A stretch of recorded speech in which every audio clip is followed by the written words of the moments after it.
You're welcome back, and this is the Crossfire. We'll be talking about women in politics. We've been analyzing the little or low ratio of women in Nigerian politics, and we are here preparing solutions on how we can augment that and ensure that come 2019, we will have more female representation in Nigerian politics. All of these will be geared towards taking Nigeria to the level the nation desires. Now, we're talking about... Yes, it's a woman I really, really respect. I had the opportunity to watch a movie of her life, and ever since then, I've never forgotten her. And I think that we have many Lemagboes here in Nigeria, but a lot of them are too frightened to come out. We have the Kotis. I mean, we have them. We do have a woman and her other fellow woman leading the revolution ended the Liberian civil war that even presidents like President Olusegun Obasanjo had gone for peacekeeping missions and hadn't achieved. I'm not saying, thanks to all the peacekeepers, but one woman had to stand up. Now, she said the women's peace movement called the Women of Liberia Mass Action for Peace that helped bring an end to the Second Liberian Civil War in 2003. Her efforts to end the war, along with her collaborator, Ellen Johnson Sirleaf, who emerged as the president, helped usher in a period of peace and enabled a free election in 2005 that Sirleaf won. Now, she, along with Ellen Johnson Sirleaf, went ahead in 2011 to win a Nobel Peace Prize. But just going by the movie that I saw, and the movie was not just someone acting, there were footages from the actual protests. She galvanized some women. Enough had been enough. They had done so many things to try and bring, get the warring factions to come together in peace, and they were not agreeing. And she had to go using the womanly, women are very influential, like you mentioned. Women can use, we just don't understand sometimes the extent of influence that we wield. Not just unfortunately, sometimes that influence is used negatively rather than positively. And she got people together, galvanized women, and all they did very peacefully, no exchange of fires. They protested, did quite, and imagine when, it's like Wole Soyinka wrote, our wives, it was Wole Soyinka. No, maybe not Wole Soyinka. Our wives are on strike again. Our wives have gone mad again. They all went on strike. Our husbands have gone mad. Our husbands have gone mad again, and then the women, or wives on strike. There's one like that. And, they all decided enough, and they would go around, and if you see the number of women that came out, because a lot of them had lost children, a lot of them had lost homes and properties, so there was nothing to lose. And because of that, the men had to stand up. And following that peaceful protest, it took a while, it took a period. They dared to die, they were ready to die for their country. Liberia ended its second civil war and had its first, the country elected a president. And there they are today. Let's look at the Boko Haram menace in Nigeria. Taking a cue from, the story which you just told us, fantastic story about ending the Liberian, civil war. Imagine now Nigeria is facing Boko Haram. Yes. Do we have women who go to, I don't know if it's allowed now for women to go to the fore to fight insurgents. I don't know if we have women who are, manning the helicopters and the jets that are going out there to, drum bombs and all of that at the insurgents. I don't know if we have women who are playing vital roles in making sure that terrorism in Nigeria is completely destroyed. That is aside being in the hospital, the military hospitals and camps and taking care of the wounded soldiers. I don't know if we have women out there who are doing a whole lot in terms of security. You can imagine how we have lost, a lot of women in the northeastern part of Nigeria have lost their husbands, lost their children to the Boko Haram menace. And I know strongly that these women want to see Boko Haram completely destroyed in the country, not just in Nigeria, but along the African coast. And I believe strongly that if we're able to pull women to the fore, let us come. Whatever it is, those of us who are good in technology, science and technology, what can we sit down, create and invent on our own? What can we do? What kind of peace protest? What kind of evangelism, if I can put it that way, can we take to the fore? Teach children, on the reasons why they shouldn't join certain call groups or join, pledge alliance to some of these terrorism groups and all of that. It will be fantastic, the results we'll get. But the issue now is one person needs to bail the cat. One person needs to come out strong. One person needs to look and say that my life is meaningless if I haven't sacrificed, or if I'm not living for my country. Because as it seems that and I'm talking about across all boards, across all genders also, patriotism is lacking in Nigeria today. Thank you so much. To a large extent.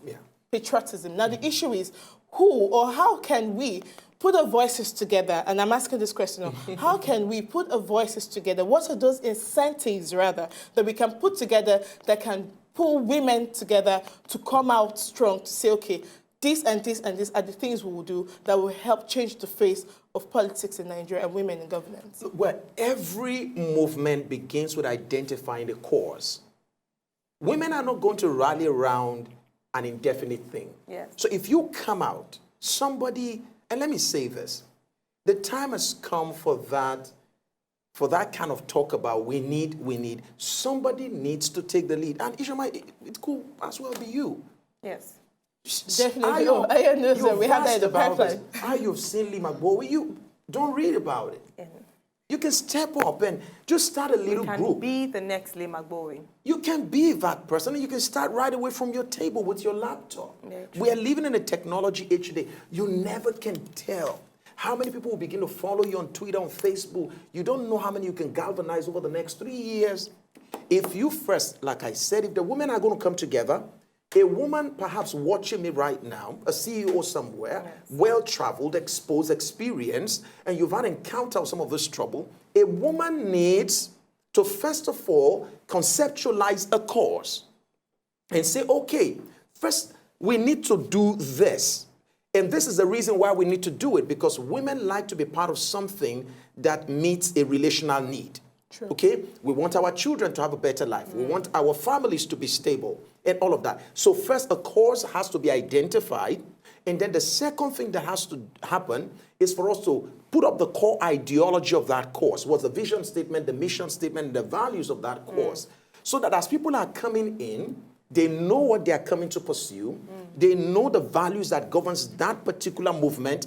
So we don't have a situation whereby a cause that is designed to bring about national development is derailed. So it's critical that we establish a course, and the next thing we do is to identify the core ideologies that will govern that particular course. And then we can now begin to recruit women and say, this is a special women's move, and this is what we are out to pursue. Women should not do anything to fight the men. No, women should come alongside and fight with the men. Okay. You see, it's a shift. Fight with the men. Yeah, women are not to fight against our men. We're on women the same are team. to fight with the men. The project is Nigeria. The parties involve men and women. The men have done so very well. We're saying that our men need to create space for these wonderful creatures, wonderful people that God has blessed us with called women, because God had a reason why He introduced the woman. She has a difference she can make. Yes. So the point is, create the course, and then set up the core ideology, then begin the recruitment. Once you begin the recruitment, you guys come together, you women come together, and set up a strategic plan. And say, okay, over the next 25 years, Nigeria, women, 25-something, over the next 25 years, this is our goal. We may not accomplish this in our lifetime. And let me say this. It is in that goal, in that strategy, that you can now begin to say, okay, one of the things we're going to do is to set up schools, educate young girls. Now, whether you want to mix them up in the school or not, the issue of whether they go to a girls' school, they'll be considered, it's going to look like a sexist thing. Before now, I went to an all-boys school. Yes, we have had, yes. And then we have federal government girls' school. Yes. It has been part of the Nigerian culture before. Yes. In actual fact, I think the decline of that, if you notice then, that produced a lot of women today who are in the leadership position. Very true. So if we have a school where our young girls can be specifically taught leadership, don't forget that Oprah Winfrey has one in South Africa. True. Fantastic. So our strategy, education. Number 2, we need to start developing entrepreneurship culture in our young girls. Number 3, we need to start developing leadership culture in our young girls. Our young girls need to understand that by just the way they are created, you're created to lead. Now, True. Are you to lead? This is where the men who are watching are likely going to have a problem with women. Women should understand that leadership takes place in different places and spaces. Okay? Now, in the home, you can't lead your husband in the house. He is the leader of the house. Is that okay? Yeah. You lead with him. You don't lead him. You lead with him. Why am I saying leading with him? When he is out of the house, which is the case today. Most men are out of the house. In his absence, who leads the kids? The woman does the job, and she does a very good job. So why will you not call yourself a leader when you lead the kids in the absence of the father? You influence them. In fact, your influence on the children is so amazing.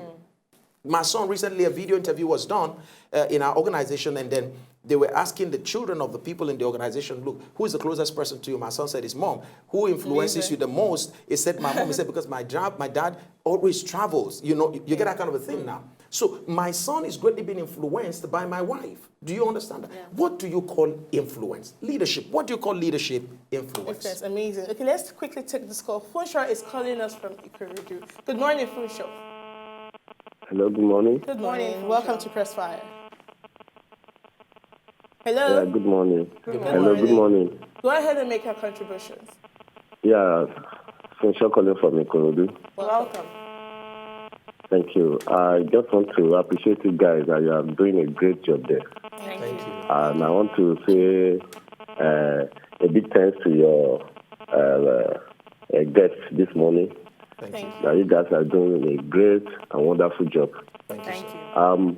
I really love today's issue that came up about men and women. Well, fine.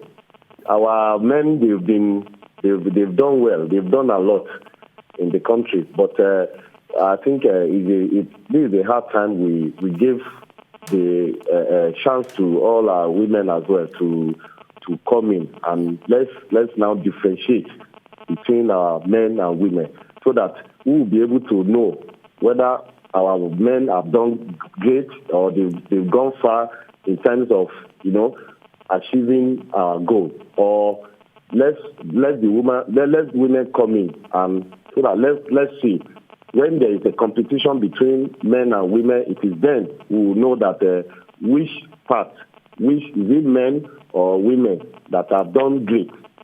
So I believe that by giving them chance, we will have a long way to go. Thank you so much. Thank you so much. And have an amazing weekend. Okay, now because we have less than 30 seconds to round it. Sir, your final comment on the program. My final comment is to challenge every woman watching me right now. If you've been privileged by the Creator to have a position, to have resources, to have connections, it's time for you to take your exposure, experience, encounters, and education, put it together, and identify a course that will foster the agenda of this country for the woman, and see how you can begin to galvanize other women together to work towards the accomplishment of that particular cause, ultimately for the development of this country. You are blessed at such a time as this in this country, not to buy another car, build another house, buy golds and jewelries. You're blessed in this country with all that you have, so that another girl somewhere in Sambisa Forest can be educated and become something phenomenal tomorrow. Don't keep quiet. Do something. Yes, indeed. Thank you very much. And I'd like to borrow the words of Lema Bore. You're not, you're not a king. Don't wait, actually. Don't wait for a Gandhi. Don't wait for a Mandela. Don't wait for a king. You are your own Mandela. You're your own Gandhi. You are your own king. You can do something today to make a difference and move the country forward. And what else can I say? I mean, it's been said already. Nigeria is in our hands right now. We need to take the reins and do everything we can to stand up for what is true, what is just, what is fair. And what is true, just, and fair now is making sure that we have ample representation of women in politics. And that cannot happen if we continue looking down on ourselves and other women up there. We must stand together as one and change Nigeria, change our families, change our homes, start by reorientating our families, our children, and that way we'll be able to spread that to the larger society. Thank you so much for joining us on CROSSFIRE today. Do have an amazing weekend, and we'll come your way again next week. God bless Nigeria.